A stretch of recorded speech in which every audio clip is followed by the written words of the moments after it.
Lake Victoria, Africa's largest freshwater lake and a source of livelihood to thousands that live around it.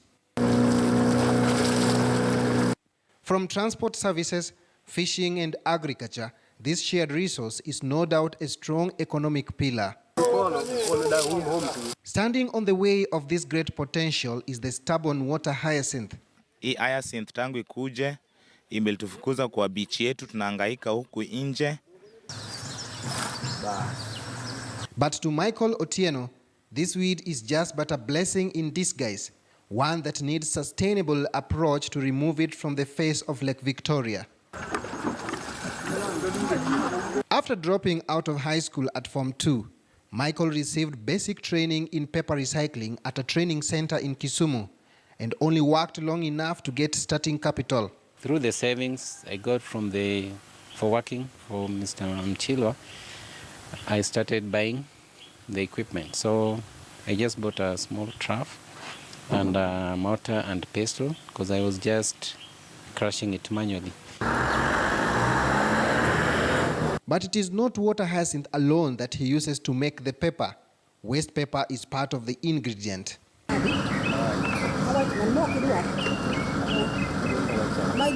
In this open yard, we find Mama Millicent Ogumbo, who has been in this business for 28 years. Pata kwa ofisi, nazipata kwa factories, nazipata kwa ninjas. Sana sana ninjas ndio bosses zangu, wengine wamekaa pale chini, niko na watu wa kunisaidia kazi. Back to Michael's workshop, he takes me through how the entire process is done. First of all, you must go and get the raw material from the source. In this case, I'm getting it from Lake Victoria, the Kisumu side. Then you cut it into smaller pieces. Then you decompose it. You tie it a week or two, because to make it lose the green pigment. Yeah. Then after that, you mix it with the waste paper in this machine. It's called pulping machine. Then you add water at least to get the pulp. So it's like a blender. It just blends the hyacinth plus the waste paper. Then you get the pulp. So after getting the pulp, then you suspend it in a trough, half filled with water. Yeah, then using a wooden frame with a net attached to it, you just lift it, or rather you sieve it. So the wet paper forms on the screen, yeah. Then after that, you just put it to dry under the sun. The dry paper is then passed through the calendaring machine, which makes it smoother and printable. The result is a beautiful display of the products.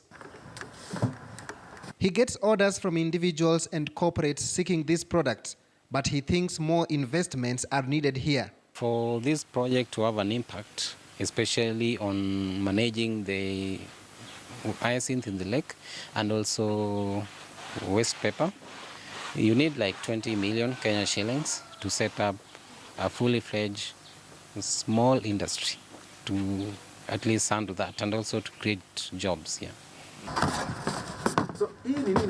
This particular weed has got its own fair share of benefits. For example, it is being used in making fertilizers and also in biogas production. So such initiatives like that of Michael of converting this particular weed into a paper is welcome, particularly in this age when there is a ban on plastic usage in Kenya. Kevin Ogutu for KTN News in Kisumu.